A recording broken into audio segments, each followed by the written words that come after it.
ప్రజా సంక్షేమంపై నిర్లక్ష్యానికి మచ్చుతునక మాత్రమే.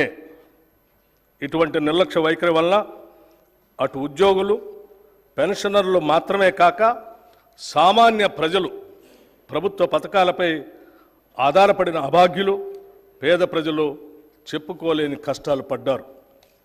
మా ప్రభుత్వం ఏర్పడే నాటికి కుంటుపడిన ఆర్థిక వ్యవస్థను గాడిలో పెట్టడం మేము ఎదుర్కొన్న పెను సవాలు.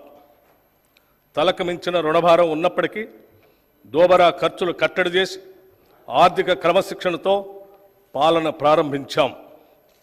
తద్వారా ఉద్యోగులకు, పెన్షన్దారులకు సకాలంలో జీతాలు చెల్లించడానికి వెసులుబాటు కలిగింది. ఈ సంవత్సరం మార్చి నెల నుండి 3.69 లక్షల ప్రభుత్వ ఉద్యోగులకు, 2.87 లక్షల పెన్షన్దారులకు క్రమం తప్పకుండా ప్రతి నెల మొదటి తారీఖున జీతాలు, పెన్షన్లు చెల్లించడానికి మా ప్రభుత్వం చర్యలు తీసుకుంది. డిసెంబర్ 2023లో మా ప్రభుత్వం రాష్ట్ర ఆర్థిక స్థితిపై శ్వేతపత్రం విడుదల చేసే నాటికి 6,71,757 కోట్ల రూపాయల అప్పులు ఉన్నట్లు తేలింది. గత ప్రభుత్వం చేసిన అప్పులైనా ప్రభుత్వ పరంగా బాధ్యతతో వాటి తీర్చేందుకు అన్ని చర్యలకు శ్రీకారం చుట్టాం. మా ప్రభుత్వం ఏర్పడిన తర్వాత 35,118 కోట్ల రూపాయలు రుణాలు తీసుకోగా, గత ప్రభుత్వం చేసిన రుణాలలో అసలు వడ్డీలతో కలిపి 42,892 కోట్ల రూపాయలు బకాయిల్ని చెల్లించాం. అంటే మా ప్రభుత్వం తీసుకున్న రుణాల కన్నా 7,774 కోట్ల రూపాయలు ఎక్కువగా రుణాలు ఈ కొద్ది నెలల్లోనే చెల్లించడం ద్వారా మా చిత్తశుద్ధి అర్థమవుతుంది.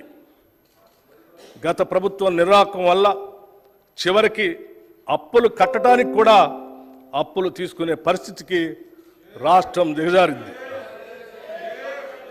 రాష్ట్ర ఆర్థిక పరిస్థితి ఎంత క్లిష్టంగా ఉన్నా సంక్షేమాన్ని మాత్రం మేము విస్మరించలేదు.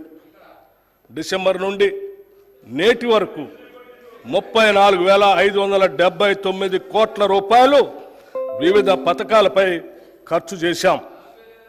ఈ పథకాల్లో ముఖ్యమైనవి మహిళలకు ఉచిత బస్సు ప్రయాణం, 200 యూనిట్ల ఉచిత కరెంట్, రైతు భరోసా, బియ్యంపై సబ్సిడీలు మరియు చేయూత.